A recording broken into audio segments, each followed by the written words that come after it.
ये है दिल्ली दर्पण।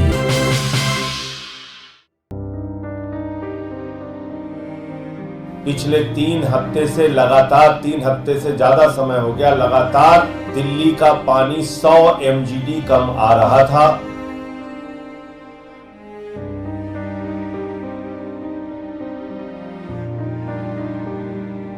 जो हमारे हक का पानी है, हम हरियाणा के भाइयों का पानी नहीं मांग रहे हैं, हम दिल्ली के हक का पानी मांग रहे हैं। जो हमारे लिए निर्धारित कोटा है उतना पानी हमें दिया जाए।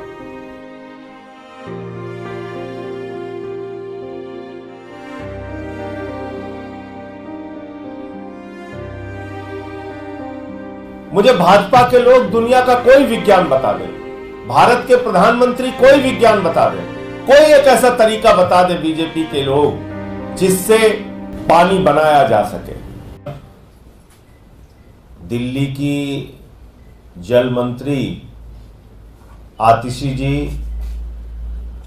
लगभग 5 दिनों से अनिश्चितकालीन अनशन पर थीं और उनकी एक ही मांग थी कि दिल्ली के हक का पानी, दिल्ली के अधिकार का पानी लगभग 28 लाख लोगों के लिए इस्तेमाल होने के बराबर का पानी दिल्ली को दिया जाए। हरियाणा की सरकार से जो हमारा एग्रीमेंट है, 613 MGD पानी दिल्ली को मिलना चाहिए। चुनाव का परिणाम आने के बाद पिछले 3 हफ्ते से लगातार 3 हफ्ते से ज्यादा समय हो गया लगातार दिल्ली का पानी 100 MGD कम आ रहा था। इसको लेके उन्होंने अपना ये अनिश्चितकालीन अनशन शुरू किया था। इस बीच हरियाणा की सरकार से भी उन्होंने बातचीत किया, दिल्ली के LG साहब से भी बातचीत किया, देश के प्रधानमंत्री जी को भी पत्र लिखा और अनुरोध किया कि इस भीषण गर्मी में दिल्ली के लोगों का पानी मत रोकिए। जो हमारे हक का पानी है, हम हरियाणा के भाइयों का पानी नहीं मांग रहे हैं, हम दिल्ली के हक का पानी मांग रहे हैं। जो हमारे लिए निर्धारित कोटा है उतना पानी हमें दिया जाए। लेकिन उनकी बात नहीं सुनी गई, कहीं उनकी गुहार की सुनवाई नहीं हुई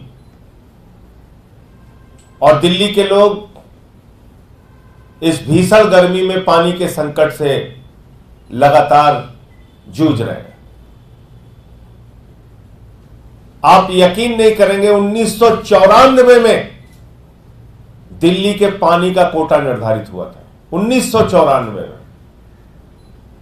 जब लगभग दिल्ली की आबादी 1.25 करोड़ के आसपास थी। आज 3 करोड़ से ज्यादा दिल्ली की आबादी है। 1994 में भी दिल्ली के पानी का कोटा था 1005 MGD और 30 साल के बाद जब आबादी, जनसंख्या, पॉपुलेशन 3 गुना बढ़ गई, तब भी दिल्ली के पानी का कोटा है मात्र 1005 MGD। मुझे भाजपा के लोग दुनिया का कोई विज्ञान बता दें, भारत के प्रधानमंत्री कोई विज्ञान बता दें, कोई एक ऐसा तरीका बता दे बीजेपी के लोग जिससे पानी बनाया जा सके। जो हमारा निर्धारित कोटा है, अगर उतना पानी भी हमें नहीं मिलेगा, एक तो 3 गुना आबादी पर उतना ही पानी हमको मिल रहा है, तो आप मुझे बताइए कैसे दिल्ली के अंदर आपूर्ति हो सकती है? कैसे दिल्ली के लोगों को पानी दिया जा सकता है पर्याप्त मात्रा में, जब हमें मिलेगा ही नहीं पीछे से? दिल्ली की अरविंद केजरीवाल जी की सरकार ने पिछले 9 साढ़े 9 साल के अंदर 12,000 किलोमीटर पाइपलाइन बिछाने का काम किया। 12,000 नई पाइपलाइन बिछाने का काम किया। 12,000 किलोमीटर। कैनाल के अंदर पानी की बर्बादी ना हो, इसको पक्का कराने के लिए 500 करोड़ रुपए खर्च किया दिल्ली की सरकार ने। जितने प्रयास हमारी तरफ से हो सकते थे हमने किया। हर स्तर पे कोशिश की कि दिल्ली के लोगों को पानी मिल सके। पहली बात तो यह समझ लीजिए, एक आदमी के लिए मान लीजिए 1 गिलास पानी होता है, आदमी की संख्या हो गई 3, लेकिन पानी उतना ही है, 1 गिलास पानी ही है जिसमें 3 लोगों को पानी पिलाना है। उसमें से भी आप कटौती कर रहे हैं। यह कौन सा न्यायपूर्ण तरीका है? और किस बात की दुश्मनी निभा रही है भारतीय जनता पार्टी की सरकार दिल्ली के लोगों से? यह कि उन्होंने प्रधानमंत्री जी को 7 सीटें देकर जिता दिया, यह कि दिल्ली से 2 केंद्रीय मंत्री बन गए, यह दिल्ली वालों का गुनाह है, अपराध है। पिछले 3 बार से लगातार दिल्ली के लोग 7 सांसद भारतीय जनता पार्टी के नरेंद्र मोदी जी के जिता रहे हैं। इन सवालों को लेके आतिशी जी 5 दिनों से अन्न त्याग करके बैठी हुई थी, अनशन पर बैठी हुई थी। उनकी तबीयत बिगड़ रही थी। डॉक्टर उनको बार बार कह रहे थे कि आप अपना अनशन तोड़िए। लेकिन कल रात में अचानक उनकी हालत बिगड़ना शुरू हो गई। पहले एलएनजेपी के डॉक्टरों की टीम ने शाम को देखा, फिर अपोलो में उनका ब्लड सैंपल चेक कराया गया, एलएनजेपी में ब्लड सैंपल चेक कराया गया और उनका जो शुगर लेवल आया वो 43 आया। उसी समय रात में एलएनजेपी के डॉक्टरों को फिर बताया गया, मैं करीब 1:30 बजे के आसपास पहुंचा वहां पे भोगल के अनशन स्थल पे, और हमने बताया कि अभी ब्लड शुगर का जो लेवल है वो 43 है। 36 भी होगा बाद में। डॉक्टरों ने बार बार कहा अब आप इनका तुरंत चेक करते रहिए, ब्लड शुगर कितना है इस वक्त, कितना है। तो 1-2 बार वहां फिर चेक हुआ। अंतिम जो ब्लड शुगर रिपोर्ट आई वो 36 आई, 36 जो ग्लूकोमीटर में चेक किया गया। डॉक्टरों की सलाह थी किसी भी हालत में इनको तुरंत हॉस्पिटल भर्ती कराना पड़ेगा, वरना आतिशी का जीवन जा सकता है, उनके साथ कोई बड़ी घटना हो सकती है, उनका जीवन जा सकता है। फिर हम सारे लोगों ने, पार्टी के लोगों ने आपस में बातचीत किया और रात को लगभग 3:30 पौने 4 बजे के आसपास उनको एलएनजेपी में एडमिट कराया गया और आईसीयू में उनको भर्ती किया गया। आतिशी जी अभी भी एलएनजेपी के आईसीयू में भर्ती हैं। रात में जब गई तो उनकी स्थिति ठीक नहीं थी, उनकी सारी जांच चल रही है। हम सब ईश्वर से प्रार्थना करते हैं कि जल्द ही आईसीयू से आतिशी जी निकलें, उनका स्वास्थ्य ठीक हो। एलएनजेपी के अंदर आईसीयू में जो डॉक्टर हैं वो उनकी देखभाल कर रहे हैं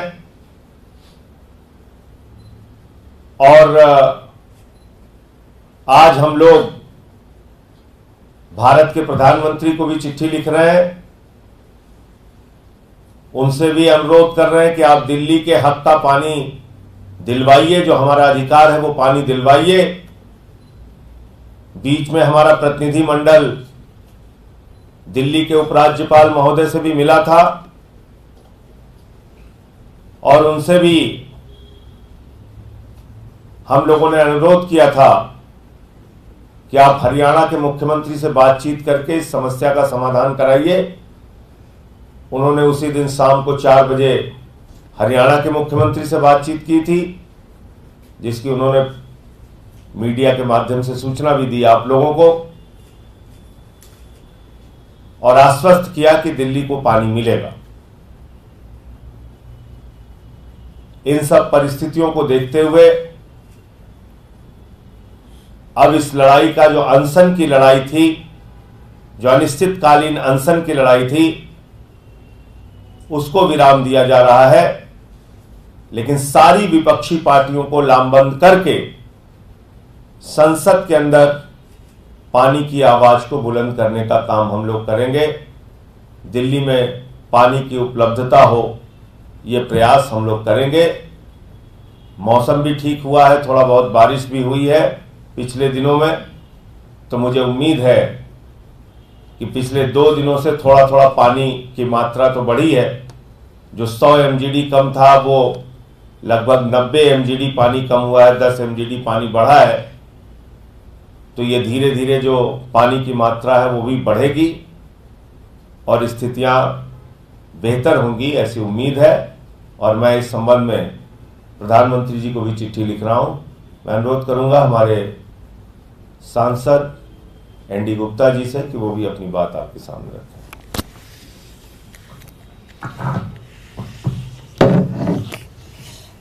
सभी पत्रकार साथियों को मेरा नमस्कार।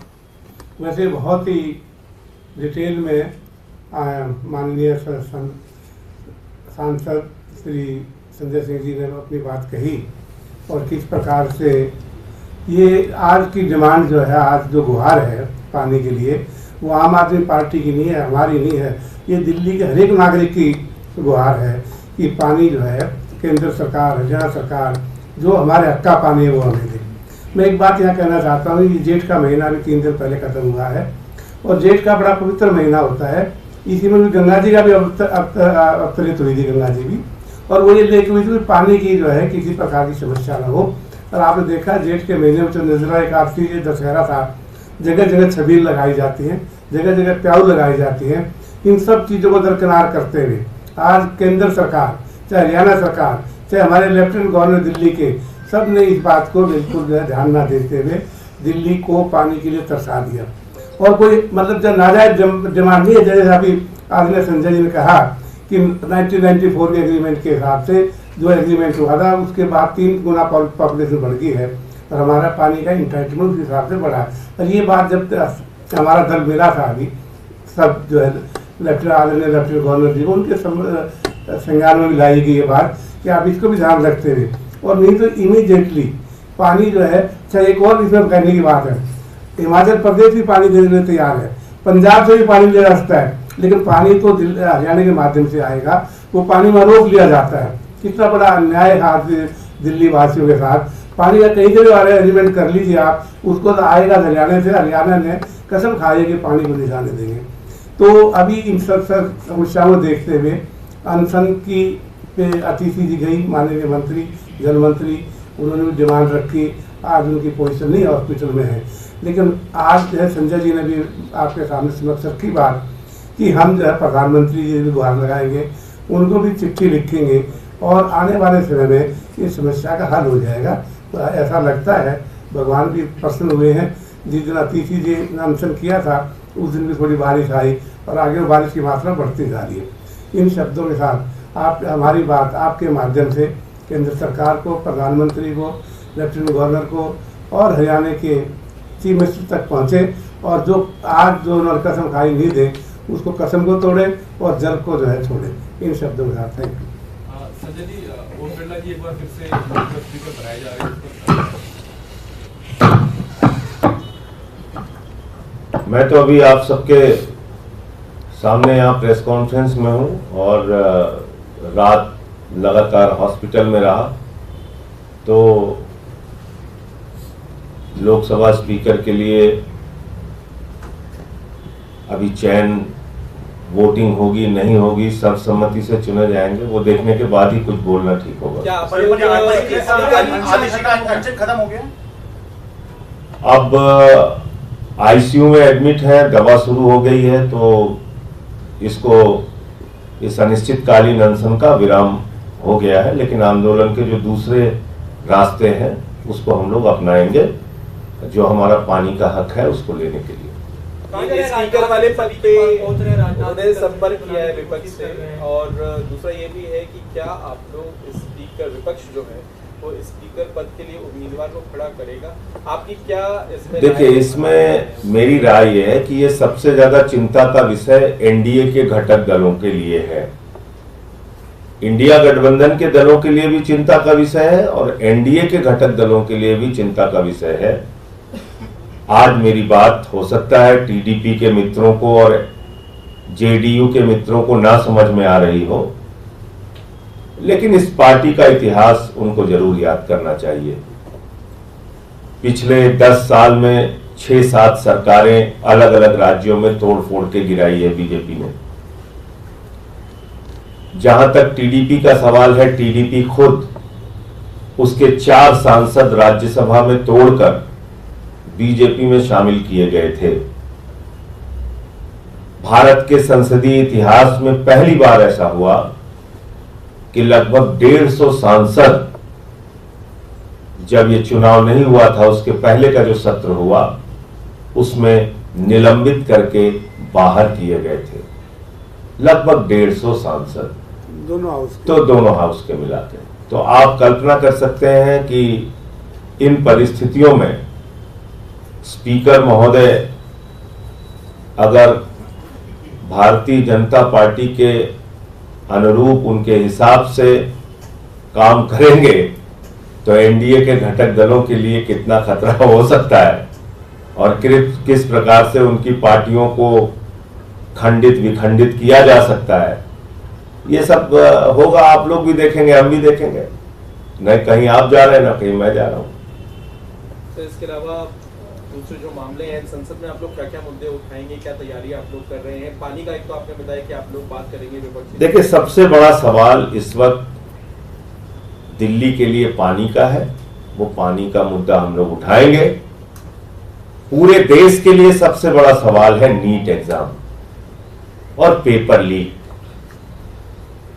पेपर लीक के कारण पिछले 2 वर्षों में लगभग 2 करोड़ बच्चों का भविष्य बर्बाद हुआ है अलग अलग राज्यों में। आप गुजरात का ले लीजिए, राजस्थान का ले लीजिए, हरियाणा का ले लीजिए, उत्तर प्रदेश का ले लीजिए, मध्य प्रदेश का ले लीजिए। लगभग 2 करोड़ बच्चों की जिंदगी बर्बाद हुई है पेपर लीक के कारण। और अकेले नीट की परीक्षा में 24 लाख बच्चों ने फॉर्म भरा था। एक तो सबसे बड़ी आपकी कमाई हो जाती है फॉर्म भरने से, बहुत ज्यादा हुई है। दूसरी कमाई हो जाती है, वो बेचारे तैयारी करते हैं, पढ़ाई करते हैं, कोचिंगों में जाते हैं, उसके जरिए हो जाती है। तीसरी कमाई हो जाती है 500-500 किलोमीटर की यात्रा करके एग्जाम देने जाते हैं। और इन सब के ऊपर जो भ्रष्टाचार वाली कमाई होती है, जिसमें पैसा ले लेकर पेपर लीक करा के कुछ लोगों को चयन किया जाता है, ये तो खुला भ्रष्टाचार का खेल है। अब तो स्टिंग ऑपरेशन आ रहे हैं। अब तो खुद से अपराधी जो है वो आके एडमिट कर रहा है ऑन कैमरा, मीडिया के सामने भी और पुलिस के सामने भी, जांच एजेंसियों के सामने भी, कि पेपर लीक में उनकी भागीदारी थी। तो फिर एग्जाम रद्द क्यों नहीं हो रहा? पेपर लीक का जब पता चल गया तो एग्जाम रद्द क्यों नहीं हो रहा? नीट की पीजी का एग्जाम रद्द हो गया, पोस्टपोन हो गया। यूजीसी का एग्जाम रद्द हो गया। तो नीट का जिसका पेपर लीक साबित हो गया है, उसका एग्जाम रद्द क्यों नहीं किया जा रहा है? तो निश्चित रूप से ये कुछ मुद्दे हैं जो बड़े मुद्दे हैं और सरकार से हम लोग मांग करेंगे कि नीट का एग्जाम रद्द किया जाए। सर, एक खबर आई कि राम मंदिर बनने के बाद जो उसकी छत है मुख्य भवन की, वहां से पानी लीक हो रहा है बारिश का। वो तो पुजारी उन्होंने इस मसले वो तो महंत का स्टेटमेंट रहा है। महंत जी का भी स्टेटमेंट मैंने देखा था, जो मुख्य पुजारी हैं वहां के। देखिए क्या है कि वो तो एक हमारे धार्मिक जो गुरु हैं, नई संसद में भी पानी आ रहा है जैसे जो हमारे धार्मिक गुरु हैं, धार्मिक व्यवस्थाएं उनके आदेश पर संचालित होती हैं। और आपको याद होगा भारत के हमारे हिंदू धर्म के शंकराचार्यों ने मना किया था कि भाई मंदिर अभी अधूरा है, इसकी प्राण प्रतिष्ठा होनी चाहिए, बिल्कुल होनी चाहिए, लेकिन मंदिर के पूरे निर्माण के बाद। लेकिन अपने राजनीतिक फायदे के लिए, चुनावी फायदे के लिए आनंद फानन में आपने मंदिर का उद्घाटन कर दिया। हमने सारे कागजात रखे थे उस समय कि किस तरीके से चंदा, प्रभु श्री राम के नाम पे जो चंदा एकत्रित किया जा रहा है उसका किस तरीके से भ्रष्टाचार और उसमें चोरी की जा रही है। तो जब आप भगवान को भी नहीं छोड़ेंगे तो भगवान आपको कैसे माफ करेंगे?